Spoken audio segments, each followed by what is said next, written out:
Well, hello, everybody, and welcome to another episode of the Custom Apparel Startups podcast. My name is Mark Vila, and today we're going to do something a little bit different. We're going to do kind of a mini podcast series, and we have a very special guest with us that I'll introduce momentarily. But the point of these podcasts are to talk about one specific topic where we're going to dive kind of semi deep into a question and get some real world answers from a real world professional out there. And without further ado, time to introduce. So we've got Howard Potter with us today. And I figure rather than me talking and telling all about your story, I'd like you just to tell us a little bit about you. So, Howard, why don't you tell us about what you do, what kind of business you're in, and maybe how long you've been in it? Again, thank you for having me on. My wife and I started A&P Master Images about 21 years ago. It's a family-owned business. Both of our kids are in it. We do everything from design work, build online stores, screen print, embroidery, direct to film, sublimation, rhinestones, sewing, you name it. We offer over 10 different processes and services within our company, and we've been very blessed to grow this thing to what it is today. So again, thank you for having us on. Yeah, excellent. And that's, everything that you said there, I think is enough to show that all of those processes are challenging in and of their own. Selling those processes each individually have their own benefits and pros and cons. So you've learned a lot. And the most recent technology that has kind of swept the market is direct to film printing, which is one you've mentioned. So you do sewing, which is a very old technology that's been around for generations and generations, and direct to film, which is a new technology. And I think that asking you questions about direct to film is really important because you've gone through rhinestones, you've gone through cutting, you've gone through screen printing, all these other things that you've gone through. There's, you learn a lesson, you go, you learn a lesson, you go. And I think that in life, just before this started, we were actually had a brief conversation with each other, and we talked about like cooking, right? And if you like to cook with your family, or your family likes to cook for you, um, the more you cook or bake, the better you get at it in general. So if you're handed Yes. a cut of meat or a particular baking recipe, and you've been baking or cooking or grilling or barbecue for 20 years, once you get that new one, you're immediately probably going to be better than the person who's never done it before. And we run into a lot of folks here who are either brand new to the industry or maybe just been in a few years, and they're thinking about direct to film printing. They don't have that experience. So the question I want to start today, or the question we're going to cover today, Howard, is what should you know, or what should you know, or what are some decision making things when it comes to buying a direct to film printer? So what should you know before buying a direct to film printer? And I'll kind of give you the floor to answer that however you see fit. What are Yeah. some things you should know, and some things that are part of the decision making process on if you're going to buy one and what you're going to buy? Okay. So the history of my direct to film experience is now just over a year old, almost a year and a half old now, from research to production, everything. What actually sparked the interest was the email that came about where I seen the equipment come through on my email, and I immediately started researching. And a lot of people are going to ask, well, why'd you stop in the middle of your day and start researching? Because we talk about processes like screen printing, right? It's a process that's very, very old, still very lucrative, still very good, right? But there's a lot of steps to it. There's a lot of technique to it. It's more demanding of your time. There's a higher risk to making mistakes. There's a higher risk to not being able to fix your mistakes in a timely fashion. So uh, I've been screen printing now for out of 21 years of business, at least 15, 16 years of it, and have done very well with that part of the process. Where at one point, I think almost 2 years ago, before we got into direct to film, I think we did close to 900,000 just in screen printing. And so the thing that I asked myself was, if I'm going to get into direct to film, what's the longevity of it? What's the quality of the prints? How much space does it take up? How long does it take to learn? How much educational time is it going to take for me, not only to educate my staff, but my customer? So I took about 4 hours, which is a very short time period to research a process, to realize, there's different quality levels of inks and powders and mixtures. But other than that, you're not dealing with very many other components besides a quality machine, quality ink, quality adhesive powder, right? And then you have your quality company that you want to team up with to purchase all this from, that you can rely on. So once I got past all that, that's where ColDesi came in, because I have a long-standing history of working with your guys' company on rhinestones and different processes, buying materials and things like that and supplies. And I was like, wow, let me look at their printers. And I think at the time you had 3 different models, right? And from there, I'm like, all right, what's our business plan? Well, our business plan is to keep growing. We grow by 15 to 30% a year. So I had to research and make contacts. I think it was with Mike Angel, one of your guys' sales Mm-hmm. reps there. Great source. And I asked him, I said, what are the dimensions of these machines? How much space do I need around the machine to comfortably work, for safety and for production purposes? And so we stopped, we talked, we went over all those things, and I knew out the gate that the middle machine that you guys sold, which I believe it was the 2 head, just before you get to the 4 head, would do the job. But when I looked at the cost comparison from the second machine to your largest unit, I'm like, for $250 to $300 at most a month more for everything I'm looking at, I can go into the biggest unit they make, and I can grow into the machine and only take up a little bit more square footage than if I went with the middle size unit. So for us, it comes down to, the ergonomics of the equipment. It came down to, not only that, it pulls less power than screen printing. Screen Mm-hmm. printing, I have 2 dryers that pull 60 amps each, right? And when we first got into direct to film, we only had the machine running for an hour or two at a time with only a 30 amp unit for the entire power consumption. So I looked at the power, the ease, and all that type of stuff. And after those 4 hours, I reached out to you guys and also went over, hey, can we get samples of the prints so I could test the durability and the quality? Mm-hmm. And I want to say it was with 3 to 5 days, you guys had some test samples prints, and we tested them. And how I test is, most people will think you'll just go home and test the laundering at home, right? No, we went to a customer of ours that owns a local laundromat, and we had them literally put it in with every load they were washing for a day. I mean, it had to have gotten washed at least 30 times, almost 30 times that day, with some quick cycles and hot heat, like extremely hot Mm-hmm. commercial heat. And it held up really well. So I was really impressed with that, because at the end of the day, when we started screen printing, we wanted to be one of the best out there quality wise and turnaround time. So our screen printing will last, 2, 3 years, right? When you look at direct to film, I believe you guys have state that it'll last a minimum of 55 washes before it even starts to even think about showing any signs.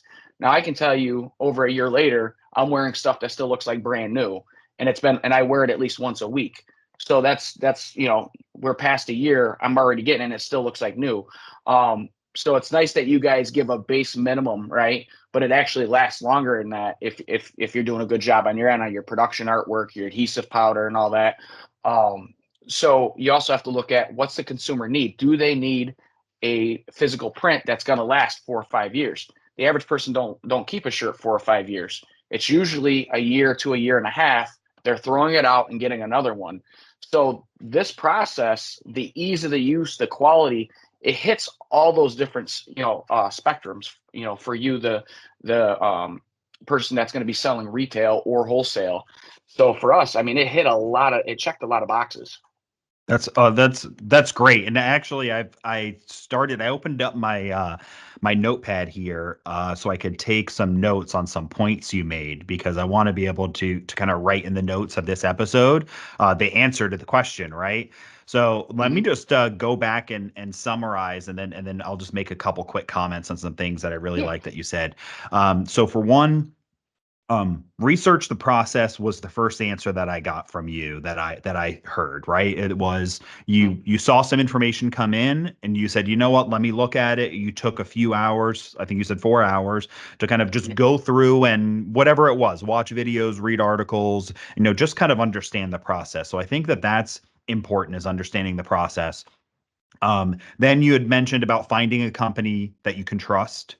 And of course, I try to keep the Custom Apparel Startups podcast semi-agnostic from recommending ColDesi. I mean, it's supported. I mean, I work for ColDesi. That's no secret in the podcast, and we try to just give the right answer, and Yeah. then ColDesi as an organization just tries to provide the best product and service we can. So we hope that the right answer is ColDesi, and Yeah. I like that you shouted us out on that. But I mean, all the things we're going to talk about today are all things that everyone from salespeople to management and in between talk about on a day-to-day basis. And we try to answer these questions and say, how do we make a printer that answers all this? So you said find a company you can trust. I think that's important. There are the printers, cutters, screen printing, everything that you name that you sell, you can buy from eBay, you can buy from Amazon, you can buy, from overseas by yourself, but not having that takes away a company you can trust. I Yeah. trust that if I need a toothbrush, I'll order it from Amazon and get it tomorrow. Right? I Yeah. mean, whatever, right? And even a phone charging cable. However, if I buy a direct to film printer or a cutter from there that's a generic brand, I, I'm gonna have no relationship with Amazon on that, right? There's gonna be no Hmm. no conversation there. So those are things we talk about a lot. The next on the list, just to kind of bullet through these next few, consider the space you're going to be working in. I thought that was great.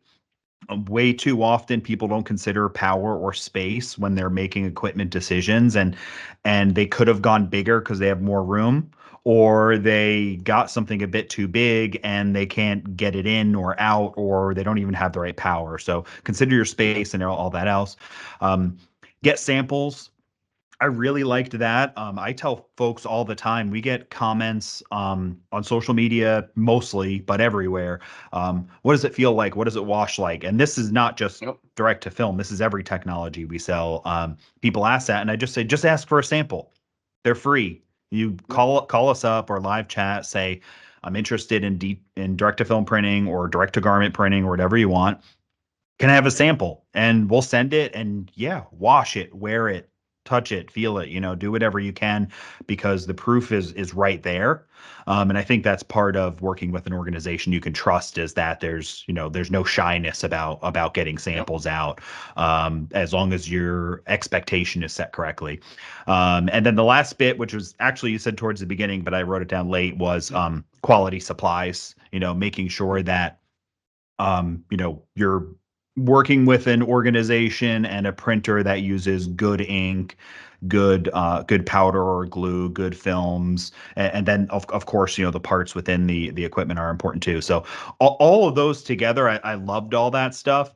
And I can go on and on about it, but I think you answered it well. Now, to kind of go a little bit deeper into some of this stuff, you had mentioned something about that there were multiple models and one of them Hmm. was going to get the job done, but you decided to go a little bit bigger because it was just a couple $100 more a month. And the mindset that the well, how do I word this right? The troubling mindset with folks is someone who's been in business for 20 years.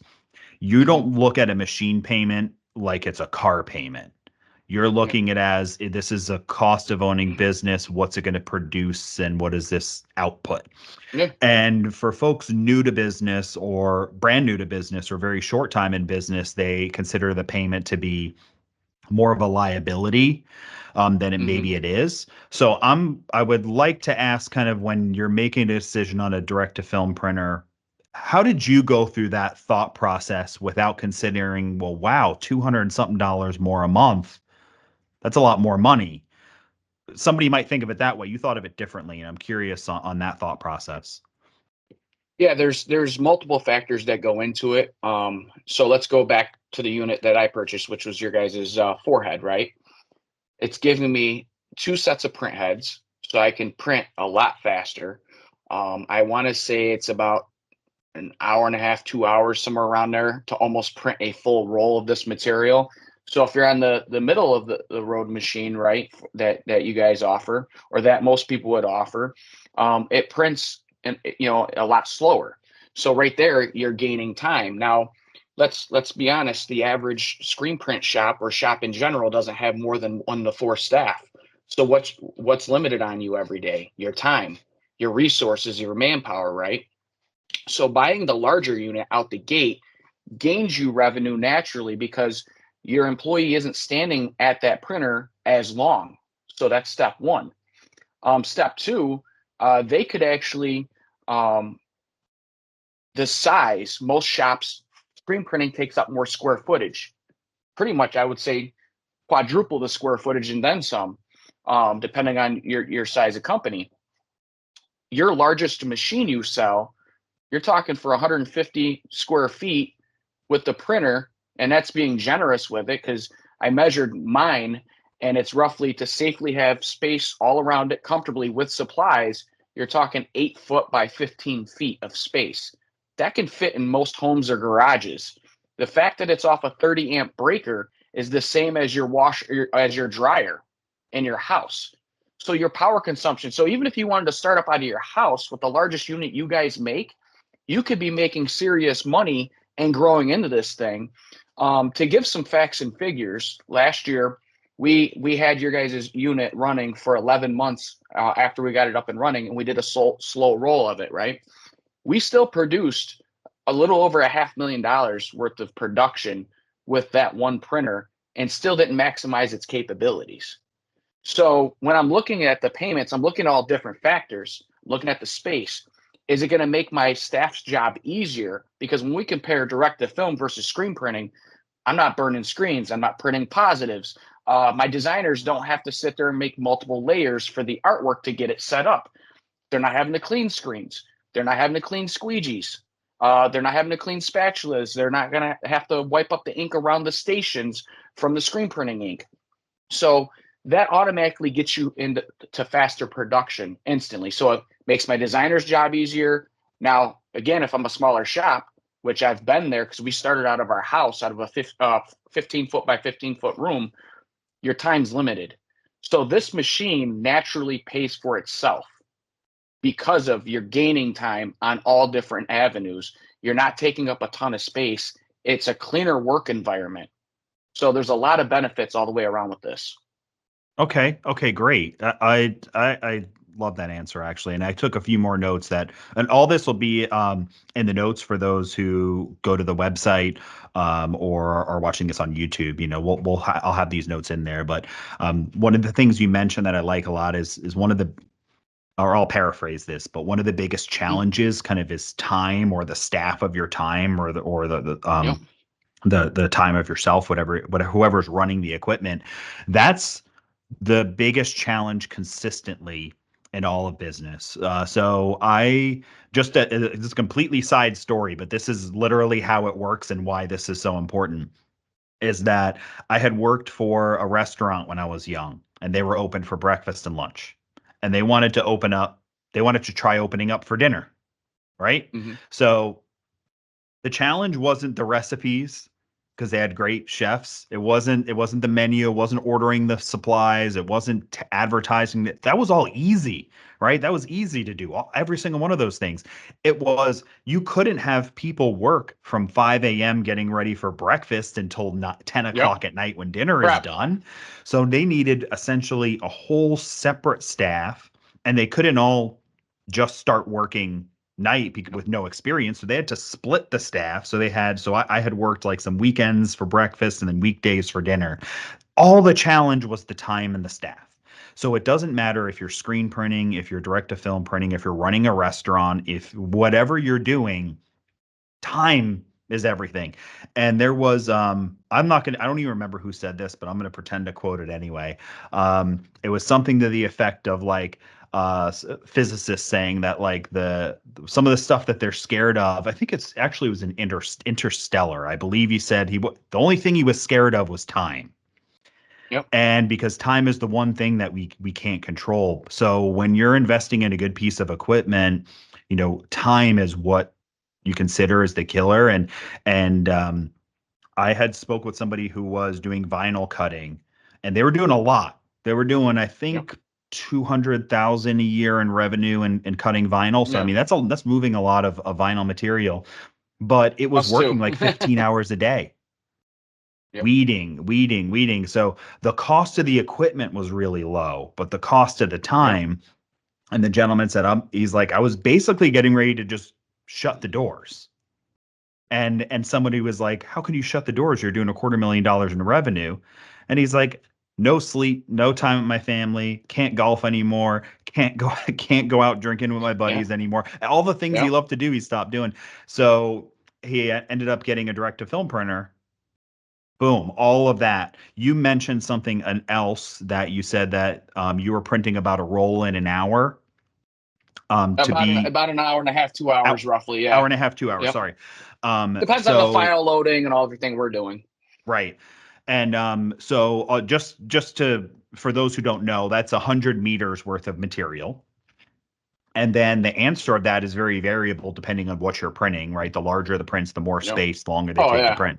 But Yep. but yeah, that's why that number can vary. You could print an entire roll in 30 minutes if you have a tons of negative space. You could probably do it in Yep. 3 hours if you're filling up every single, millimeter of that roll. Yep. So that's how much you're talking about there. Another piece of note I said is like a large unit isn't necessarily complicated in space and power, Yep. which is great. It was back to consideration earlier that you had mentioned.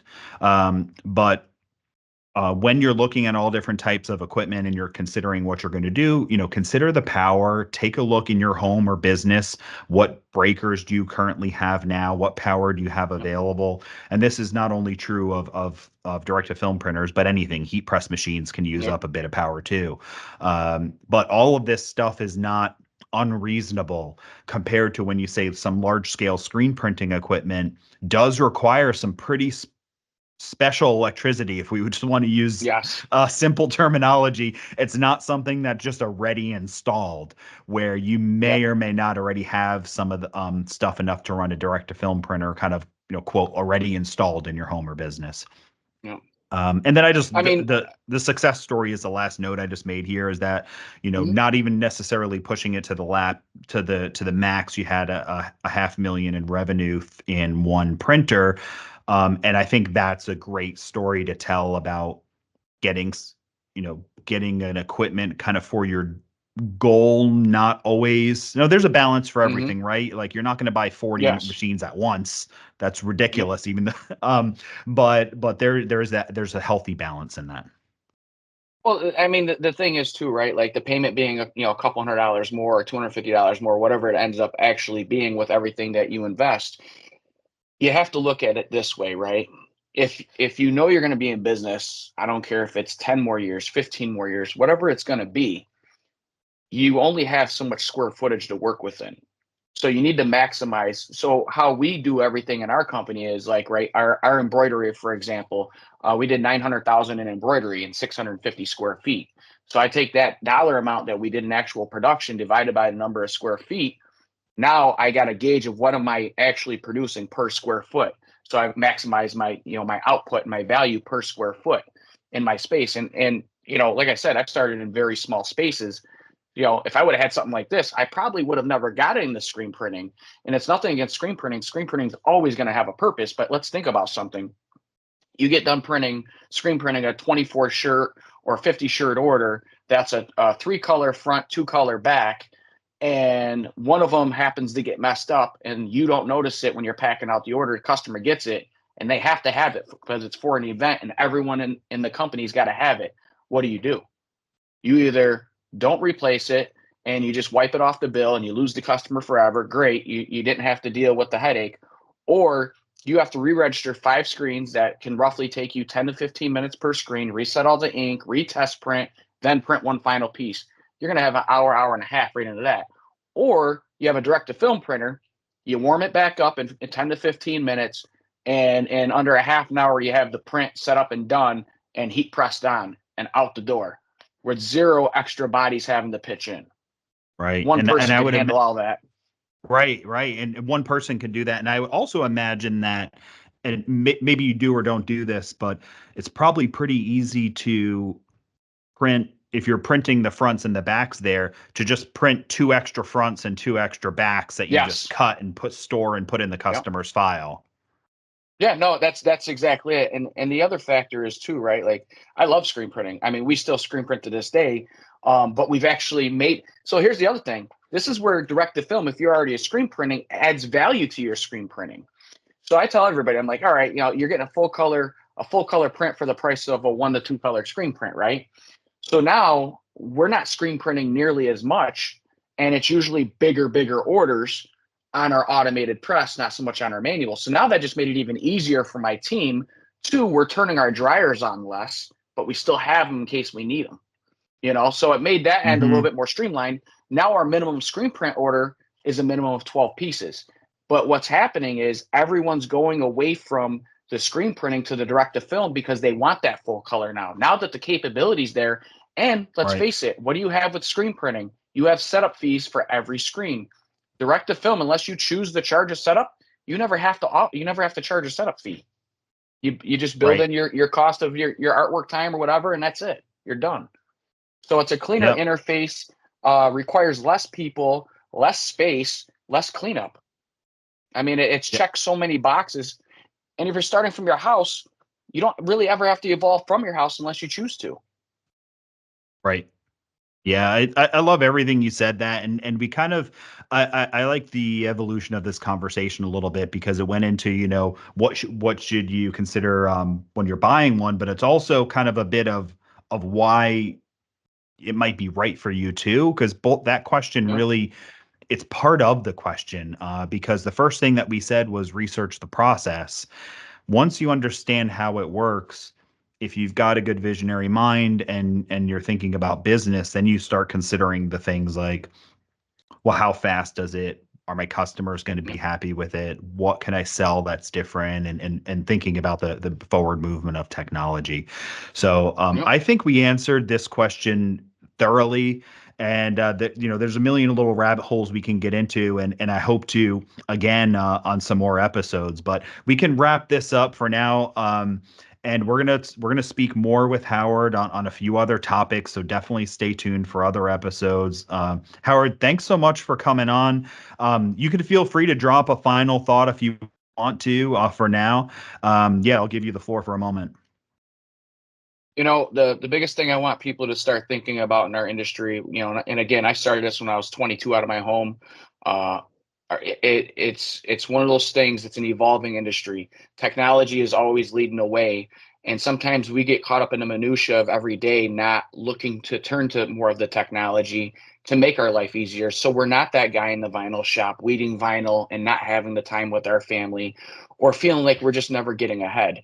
I'm very thankful for being on this podcast because I get to learn and remember things that I taught myself or things that I need to look back at. And I hope everyone just keeps gaining more information and knowledge and ask themselves more questions about what could be better within their company from this podcast.